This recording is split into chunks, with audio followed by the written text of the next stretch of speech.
एक समय की बात है। एक गांव में सफेद साड़ी वाली चुड़ैल का आतंक था। चुड़ैल रात भर गांव में घूमती और गांव का जो भी आदमी उसे दिखाई देता उसे वो घायल कर देती। अरे कोई तो बचाओ, मर गया रे। एक रात हरिया अपने खेत से अपने घर लौट रहा था कि तभी अचानक उसके सामने चुड़ैल आ जाती है। अरे बाप रे, ये चुड़ैल कहाँ से आ गई? आज तो मैं गया काम से।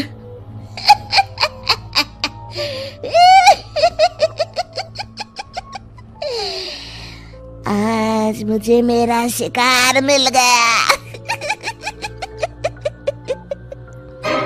अरे चुड़ैल दीदी, मुझे छोड़ दो। जैसे ही चुड़ैल हरिया की तरफ बढ़ती है, हरिया वहाँ से भाग जाता है और अपने घर के दरवाजे पे पहुँचता है। अरे भगवान, जल्दी से दरवाजा खोलो, मेरे पीछे चुड़ैल पड़ी है।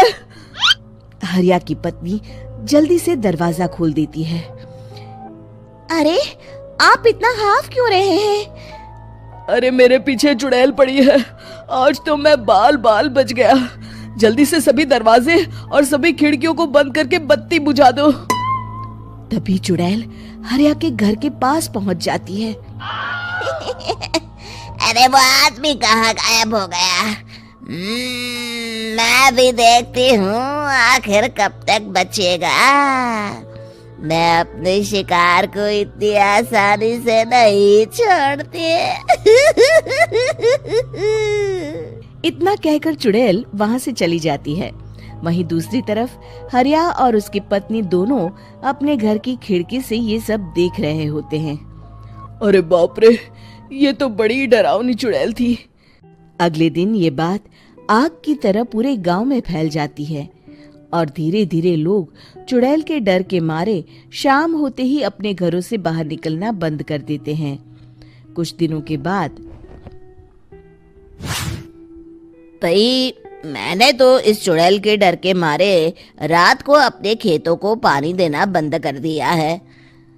कहीं मेरी फसल सूख गई तो मैं तो कहीं का नहीं रहूंगा।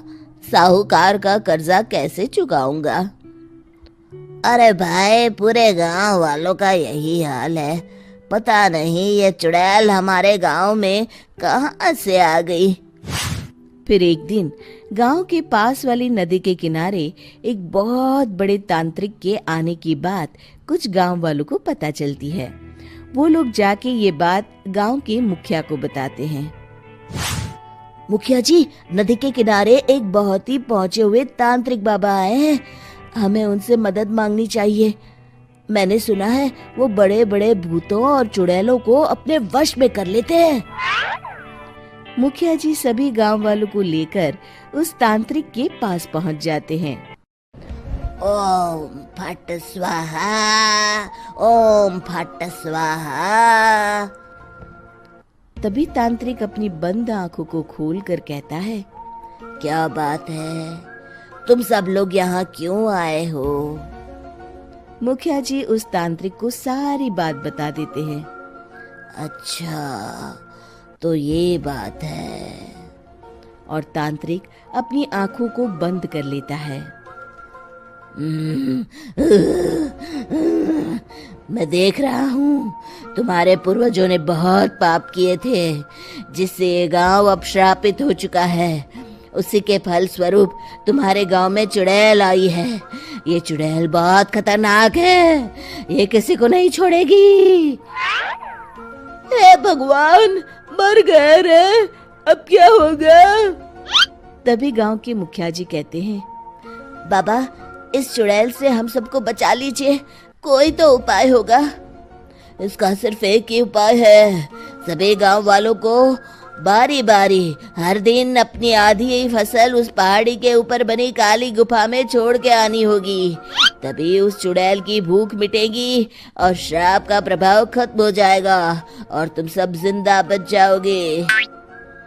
सभी गांव वाले उस तांत्रिक की बात को मान लेते हैं और वहां से चले जाते हैं। फिर अगले दिन से रोज उस गांव के लोग बारी बारी से अपनी आधी फसल उस काली गुफा के पास जाकर रखाते। कुछ दिनों बाद हरिया की बारी आती है। बाप रे, आज तो मेरी बारी है उस काली गुफा में जाने की। क्या करूं, वो तो बड़ी खतरनाक चुड़ैल है। मेरे तो हाथ पैर कांप रहे हैं। फिर हरिया डरते डरते अनाज की बोरियां अपनी बैलगाड़ी में लाद देता है। तभी हरिया की पत्नी उससे कहती है, देखो जी, संभल के जाना और किसी भी हालत में शाम होने से पहले वापस आ जाना। उस चुड़ैल का कोई भरोसा नहीं है जी। हरिया बैलगाड़ी में बैठते हुए कहता है, भगवान, मैं क्या वापस आऊंगा? लगता है अब तो मेरी खबर ही आएगी। इतना कहकर हरिया वहां से चला जाता है।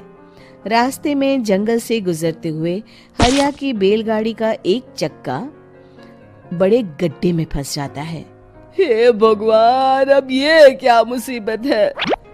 हरिया नीचे उतर के पूरी ताकत से अपनी बैलगाड़ी को गड्ढे से निकालने की कोशिश करता है।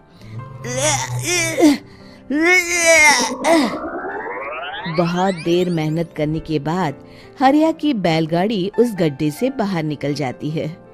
हे भगवान, अब तो शाम होने वाली है। आज तो मैं गया काम से।